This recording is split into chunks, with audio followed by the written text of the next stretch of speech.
Welcome. In this video I will show you how to use Google Assistant voice control on Panasonic TV. So to start using your voice assistant, you're gonna have to get yourself a TV remote with the microphone button on it.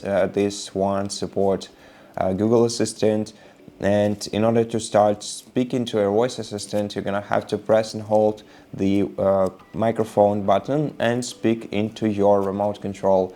But if nothing happens when you are holding the microphone button, you're gonna have to repair your remote control. To do that, navigate to the gear icon in the top right corner of your TV screen, open all settings menu, then navigate to remotes and accessories, go to your TV remote and then select forget, confirm, and then select pair accessory.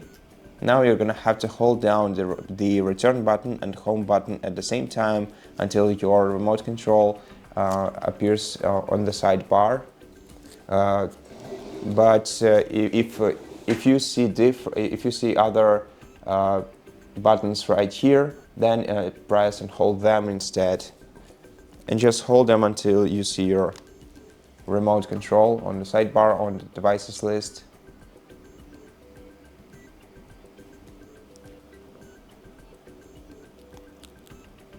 Okay, and once you see it, yeah, I just got dropped out this menu. Let's go back to remotes and accessories, pair accessory, then select your TV remote, click OK.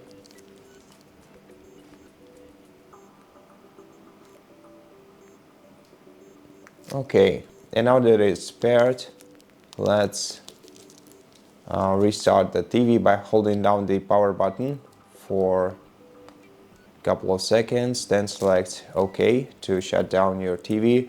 Wait until it's turned off, and then wait for 5 more seconds and start your TV once again by pressing the power button. Wait until it turns on.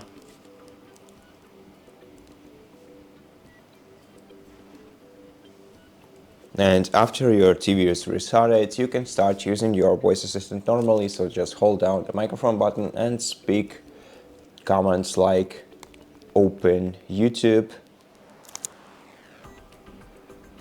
and it will do it for you. YouTube for Android TV. Or you can say something like, what's the weather outside? What's the weather like outside today? Today in Krakow it'll be cloudy, with a forecasted high of 40 and a low of 37. Currently it's 39 degrees. Or you can also ask it switch to HDMI 1. Switch to HDMI 1. HDMI 1.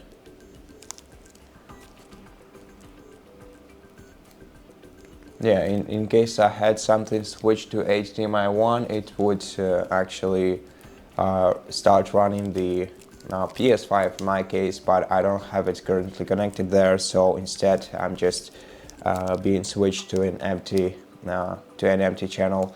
But it does its job pretty well, and I hope that it does for you too. So thank you so much for watching this video. If it helped you, please consider subscribing to our channel, leave us a like and a comment below, and I'll see you in the next one.